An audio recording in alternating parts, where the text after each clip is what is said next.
Hey, everybody, and welcome to our lecture on reflecting emotions or reflecting feelings, however you want to term it.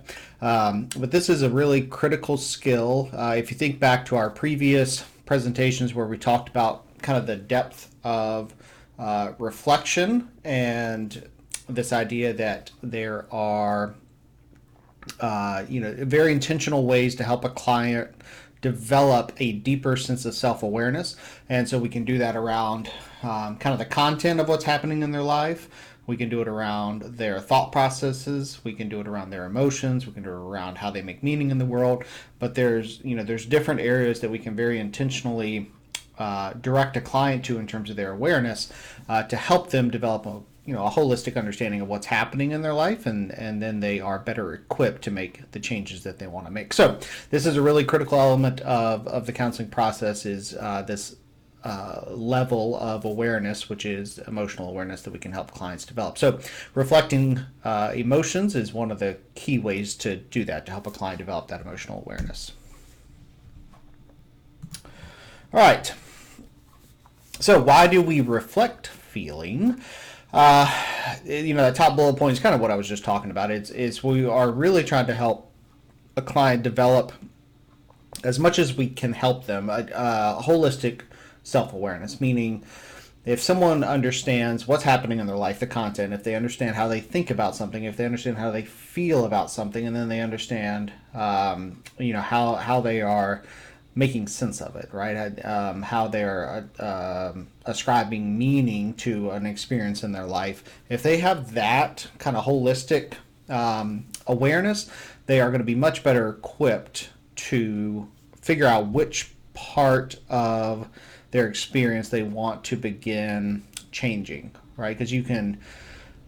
The idea is that all of those are connected, right? The thoughts, feelings, behaviors, meaning making, everything's kind of intertwined.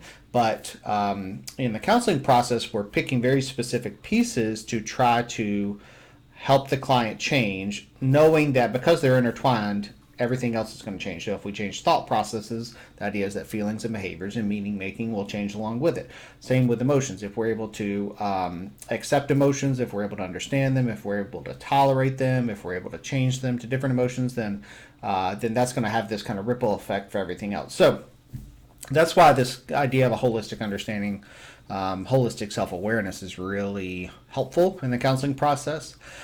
When we're talking about actually reflecting feelings, using intentional reflections to highlight, pull out, emphasize a client's emotional experience, what we're doing is we are communicating an empathetic understanding of that experience. And so some of that could be conscious or unconscious. It could be said or not said. So sometimes those emotions are kind of overtly in the room. Either a client is saying them or they are demonstrating them non-verbally, and then we are putting words to that. We're either using their words if they're saying their emotions, or we are seeing their emotions and then putting words to it. Or sometimes a client may not be verbally expressing or even non-verbally expressing their emotions, but through our active empathizing, the empathetic process, for us, we're able to understand, okay, if I were in this person's shoes, based on my understanding of them, and I were in the situation and I were dealing with what they're dealing with, as much as we know about them, I've lived the life that they have lived. This is probably how I would feel about it, right? That's that active empathizing with the client, even though we're kind of empathizing with a part of their experience that they haven't fully articulated. And so we can do that. I mean, that's part of the work we can do as counselors, and then we can reflect that back to a client to see if it's accurate. And especially if they haven't said it or they're not aware of it, that can raise awareness, right? And it helps them understand themselves a little better. Reflecting emotions also does normalize emotions. Emotions in a kind of a social context are not always talked about or readily accepted.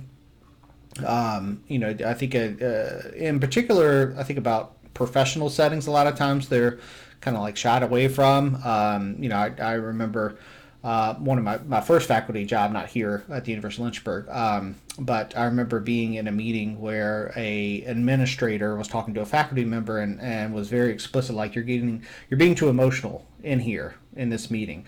And so is this, and that I think that to me that's representative of a lot of times, not only in professional settings, but sometimes in social settings or family context, relational context. We can view emotions in a negative light, or like maybe this isn't the place for emotions, where in a counseling setting we're wanting to normalize that emotions are a completely normal part of the human experience. A lot of folks are uncomfortable with them, and when they come into the room, but they are absolutely a perfect part of, a normal part, perfect part too of the human experience. They are very normal. Everybody has them. Some folks are just a lot better ignoring or suppressing or denying them than others, and so we want to normalize that emotions are part of life and a part of the change process.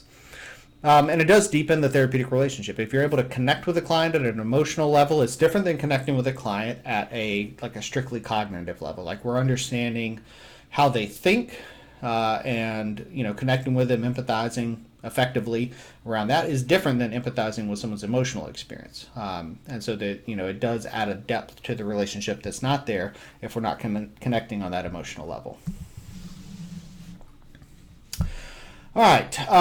So we do want to, be thoughtful, and as we always want to do with any technique we're using, but we want to be thoughtful with reflecting emotions based on the client, where they're at. There's some cultural elements here that we need to think about. We want to think about their attitude towards emotions, their comfort level, and just because a client is uncomfortable talking about or experiencing their emotions in the room doesn't mean we don't challenge them in that area. We don't invite that into the room. It's just we want to be thoughtful about it. We want to do so in a way that is challenging, that is challenging them to grow and to show up a little differently than they have been showing up. But we also don't want to push it too far, right? I mean, we want to be thoughtful and strategic in how we're challenging our clients around their getting out of their comfort zone.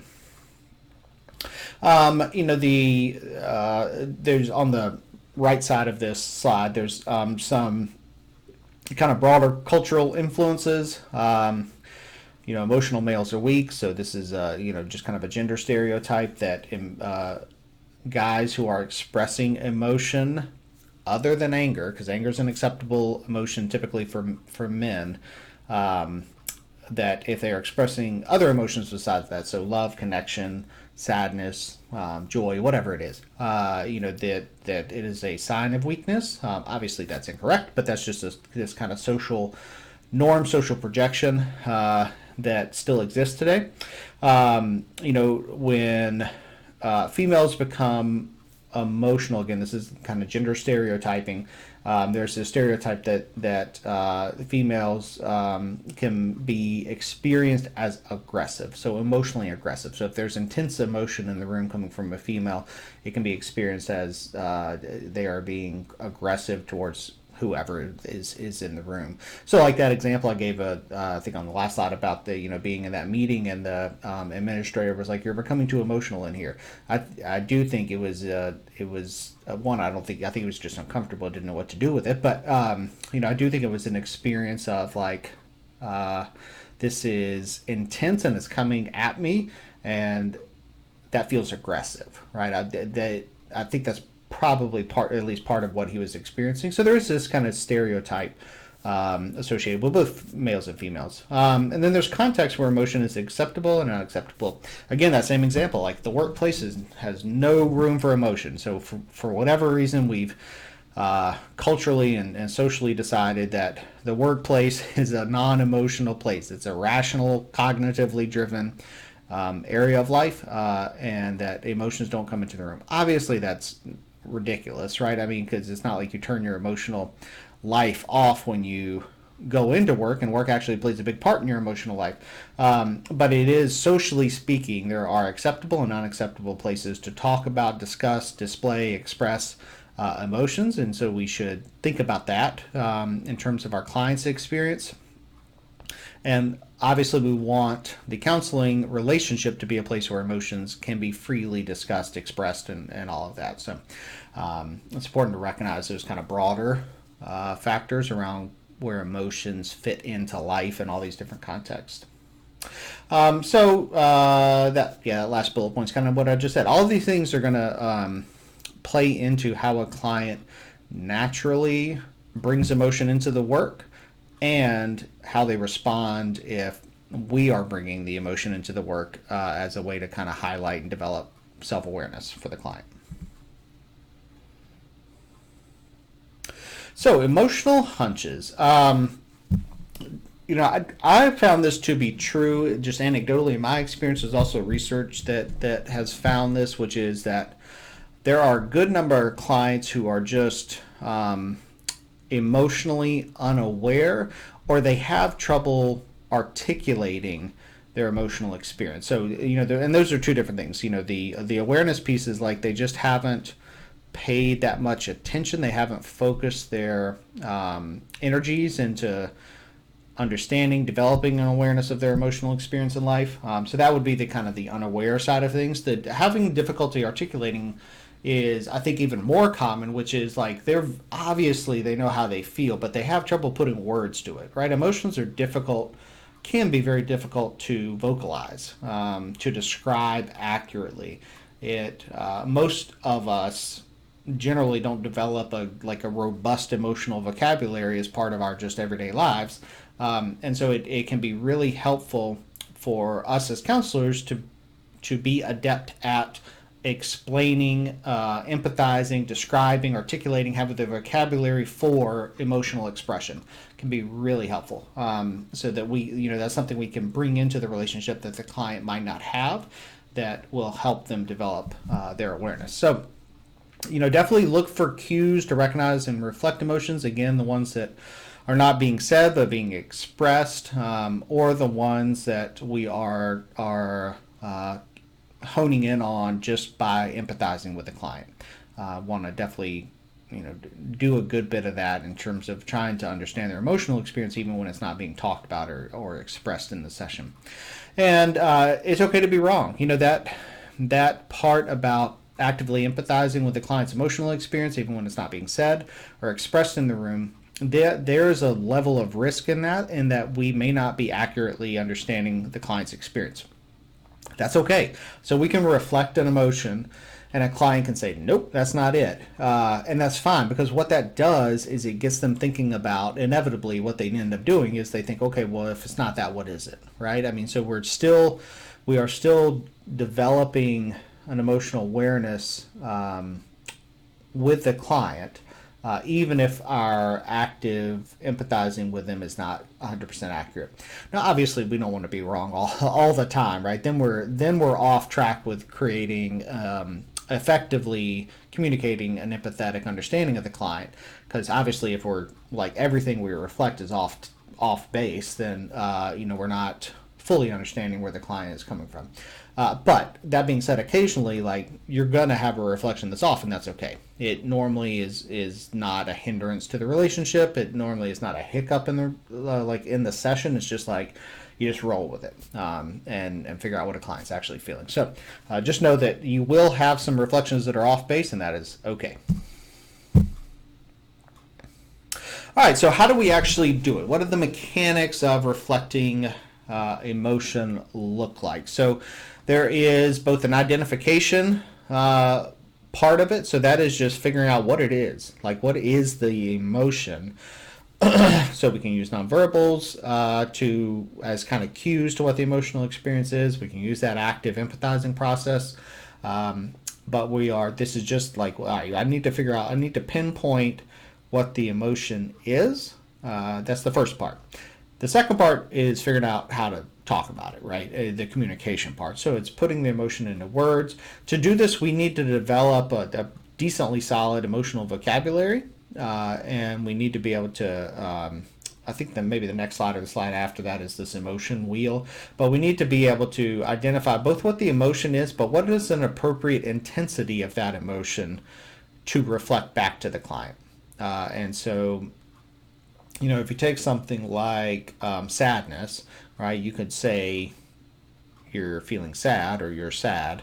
Or you could take that kind of up and down in terms of intensity. And, you could say something like you're in despair, right? And so you're intensifying the emotion of sadness. So you want to be thoughtful about both being able to label the correct emotion that you think the client's experiencing, but also the correct intensity. So that can be another level of awareness because, again, with this understanding that most people don't have this like robust set of vocabulary to articulate what they're feeling, having both the accurate emotion and the accurate intensity can really help a client develop that self-awareness. All right, here's that emotional wheel I was talking about. So this has kind of 7 basic emotions there in the middle. You can see surprised, bad, fearful, angry, disgusted, sad, and happy. And then it has got a broadening intensity of what those emotions are, right? And so this is, there will be a couple of these examples of these kind of emotional charts or emotional wheels. There's different ones posted in Google Classroom, so you can play around with them. Some of them are just kind of like static, like it's just like a chart, and it shows, anger, and then a low, medium, and high intensity vocabulary word bank for anger. And then some of them, I think this is actually like a screenshot of an interactive feelings wheel, emotion wheel. And you can kind of click around and play around with it to see what the different ones mean. But the idea is that we have a lot of words to describe the varying levels of emotional experience that people have. And we, as counselors, one of the things we can do is bring that knowledge in. Now, that doesn't mean memorizing this wheel, but it does mean developing your vocabulary past very simplistic emotional words like angry. Not that we won't use that, but that we want to be able to give some intensity, play around with the intensity when we are reflecting emotions. So this is something I have found helpful to think about in terms of how you structure emotions. One of the pitfalls of reflecting emotions and thoughts is that we get the words think and feel mixed up a lot. When I say we, I don't mean just counselors or clients. I mean just like human beings. We will often say, I feel like I need to do this, need to do X. And what that is, that's not a feeling, that's a thought, right? Like, I think I need to do X.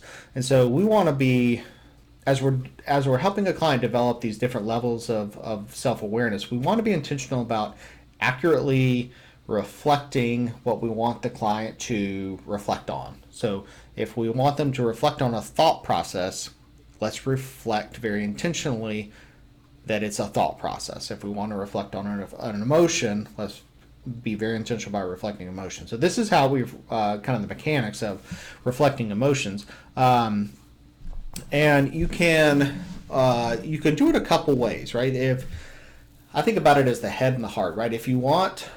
Where do you want the reflection to resonate with the client? So if you want it to resonate with their head, meaning you want them to think about the emotion and what causes the emotion, it's this first template here. You feel sad because your dog passed away, right? And so if you reflect that, you feel sad because your dog passed away. What people tend to do is they tend to think about the last part of that sentence. So yes, they feel sad, but they're thinking about their dog passing away, right? And so that's a very cognitively oriented place to go, because now they are thinking about the emotion as opposed to necessarily feeling the emotion, if that makes sense. With the heart reflection, this is more of you're trying to be a little more emotionally evocative, like you're trying to evoke emotion, you're trying to help a client feel the emotion in the moment. And then, so you leave off that second part. You leave off the reason that they are feeling something, because the reason is going to take them to their head. So if you're wanting a client to feel the emotion, to go deeper into the emotion. You keep it short, succinct, simple. You feel sad, or you feel devastated. And that is going to resonate with a client at an emotional level as opposed to a cognitive level. I hope that distinction makes sense, and we can talk a bit more about that in class. All right, common mistakes: asking the client to identify the feeling. This is it's not that you never do this, right? This is an okay thing to do every once in a while, but what we don't want to do is constantly asking, how did that make you feel? We don't want to constantly be doing that, because if we're doing that, one, we are putting the expectation that the client can articulate their emotional experience on a continuous basis. Also, it communicates to the client that we're not empathizing with them. Like, we're not understanding it, so we're constantly asking questions about how they feel. And so it's a well-intentioned question trying to target and help raise awareness about the emotional experience of a client. We just don't want to overuse it. And so, it's okay to use every once in a while, but we don't want to kind of continuously pepper the client with, and how did that make you feel? And how did that make you feel? Another mistake is waiting too long to reflect. So reflections are very... the timeliness of a reflection is very important, is what I'm trying to say. Like, if a client is describing an experience and they express something, and in the moment we're thinking like, oh, that seems like very emotionally laden, like that part of what they're describing seems important, and then we wait until 3 minutes later, when they've kind of moved on from it, we wait until then to go to reflect what we heard 3 minutes ago. Like, the moment has passed, right? I mean, they're kind of out of that moment, and they're on to something else. So the timeliness of reflecting emotions is really important, because we want to reflect it when the emotion is kind of closest to the surface. And if we wait too long, if a client moves on to something else and that emotion then kind of goes back down, we've missed the opportune moment to bring their awareness to it. So that's what waiting too long to reflect is about. Turning reflections into questions, and then combining reflections with questions. So turning reflections into questions is very simply that the idea that we can inflect our voice at the end of a sentence to turn it into a question. I think we talked about this in another presentation, but this idea that we can say something very kind of evenly that makes it a statement, or we can say something very evenly with a little bit of inflection at the end, and it turns it into a question. So a very simplistic example is like, you're feeling sad, versus, that's kind of straightforward as a statement, versus you're feeling sad. Right, like that little at the end, that little inflection at the end, turns it from a statement to a question. And so we want to be careful about that, because if you're hesitant in what you're saying, you will tend to do that. Like, you might find yourself, not intentionally, but you may find yourself, if you're unsure about your reflection, you may naturally just kind of go at the end of it to turn it into a question, and that takes it to a very different place, because then a client is answering a question, not reflecting. So that's what turning a reflection into a question is about. Combining reflections with a question is simply when you say a reflection and then you immediately, without giving any kind of pause or opportunity for the client to respond, you tack a question onto the end of the reflection. And so that could be a qualifying question, like, you're feeling sad. Is that right? And so, that's an example. There's a reflection, and immediately following it, I put a question on the end. Now what a client is doing is answering my question, and they're not reflecting on the emotion itself, which was the whole purpose of the reflection in the first place.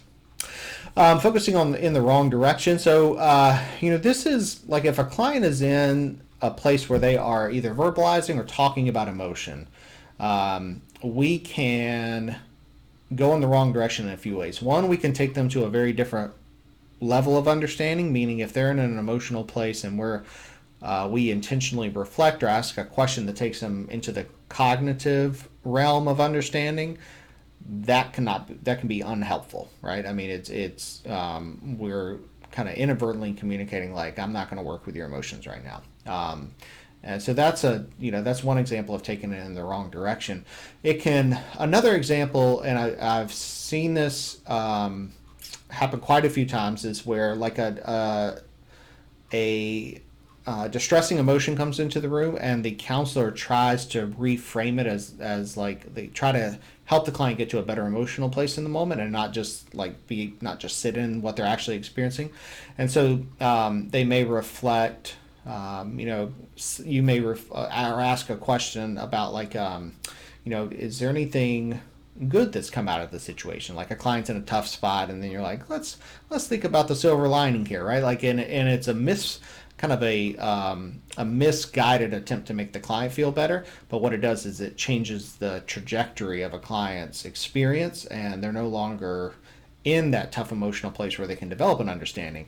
They are now in a very different place, and so it can feel very kind of just off base in terms of what a client's actual experience is. We don't want to interrupt too soon. It's kind of the counter of the waiting too long to reflect. We want to make sure we understand what a client's talking about before we reflect. We don't want to just jump in like, oh, I think they feel this, let me talk. So taking your time, but not taking too long. And then letting a client ramble. You will inevitably have clients that are talkers, and it can be hard when you have a client who's a talker to get a word in, get anything in. So, with those clients, you just have to think about, how can I intentionally structure the session and our dialogue in a way that allows me to give this session some structure, so we get to where the client wants to get to. Think instead of feel. That's what I talked about a minute ago in terms of using the right word. Over and undershooting is this idea of using different intensity levels of an emotion to try to understand, like a client's using this word to describe their experience, but maybe I think it's actually more intense than that. And so I may reflect the more intense emotion. I may overshoot the emotion. That's what overshooting is. I may overshoot the emotion to see if that is actually what they're feeling, as opposed to how they are currently describing it. Again, it's a mechanism or a tool for developing an accurate self-awareness on the part of the client. And then long reflections. If you find yourself explaining your reflections, that is almost a guarantee that they're getting too long. So you feel blank because you said ... right? And so I'm telling you why I am reflecting what I'm reflecting based on what you said. That can get really lengthy, and it's not all that helpful to the therapeutic process. All right, I think we're coming to the end here. Tips and tricks. Use your invitational and paraphrasing skills first. You want to create that relationship. You want to get the conversation going before you start digging into the emotional side of things. Especially as a relationship is forming. Don't expect to hear feelings immediately. Again, this is not typically on the front of people's awareness. It is for some people, but don't be surprised if the emotions aren't just kind of flowing into the room immediately. Obviously, you want to be empathizing throughout the relationship. That is how you are going to help the client develop their awareness around their emotional life. You can reflect two emotions to see what resonates with the client. So you feel sad and angry, and then see what they pick up on, right? And so if you give them two emotions and a reflection, just watch and see how they respond. Maybe they focus on the sadness, maybe they focus on the anger, but that can cue you into what part of their experience resonates most with them. Don't take sides, and so this is getting back to that idea of empathizing is not agreeing, right? And so you can empathize with someone's emotional experience without saying, yes, that is correct, you should be mad, right? That's not what empathizing is about. It's about just understanding, like, you're mad. And so it's very different understanding versus agreeing. Understanding, articulating our own emotions is helpful in skill development. So, particularly for everyone in this class, as you're beginning to develop this skill, you are your own best client. So if you can become aware, if you can understand, if you can articulate your own emotions, then you are more likely to be able to help someone else to do that. And I think that is a really key piece of the work, is if you develop your own emotional awareness and practice articulating it, it's going to be much easier to help someone else do that. All right, y'all, that's it. That is reflecting emotions. So I hope that was helpful in addition to what you're reading this week. I look forward to doing some work around this in class. All right, y'all, take care.